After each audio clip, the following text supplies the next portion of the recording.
it's not just, the result. It's not just about, what kind of plan is going to be best for our kids. It's what kind of process can you engage in that is going to ensure two things. One, improved communication and collaboration between the parties, and two, finality.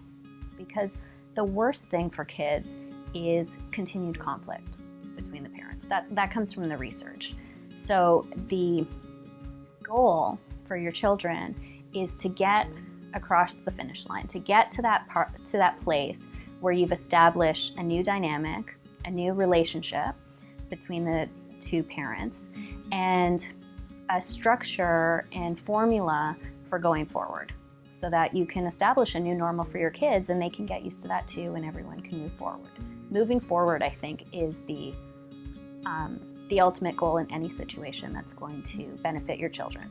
Because being stuck in limbo, being stuck in the past, or being stuck in a long, lengthy battle about the issues doesn't serve anyone. It doesn't serve you, because you're not able, during that lengthy transition, to be your best self and to be the best parent you can be.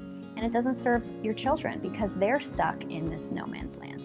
Mediation and the family law collaborative process are really helpful in establishing the co-parenting dynamic, because through this process of having to negotiate with one another and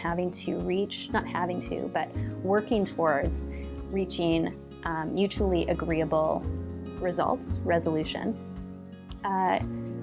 that's going to snowball into other areas of life. And the parenting relationship is a negotiating relationship that's going to continue for the rest of your life, for the rest of your kids' lives. So you're constantly going to be coming back and having to make agreements with this person who, at the early stages at least of your separation, it's very difficult to foresee how we can do that.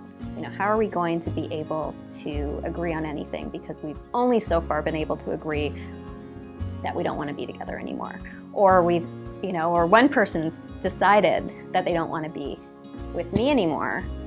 So how am I going to engage in these discussions when I can't even be in the same room with that person? So it's a process. It's something to help you get there, and hopefully establish a positive co-parenting relationship that when you get into the future, so 10, 20 years forward, you can look back and your kids can look back and say, gosh, I've had a really great childhood, despite the fact that it didn't go the way that everyone had planned. It's a process. It's growing. You're growing a new relationship together. So you're no longer going to be in a marital relationship, but you're always going to be in a parenting relationship. And the idea is, what do you want that to look like for your kids?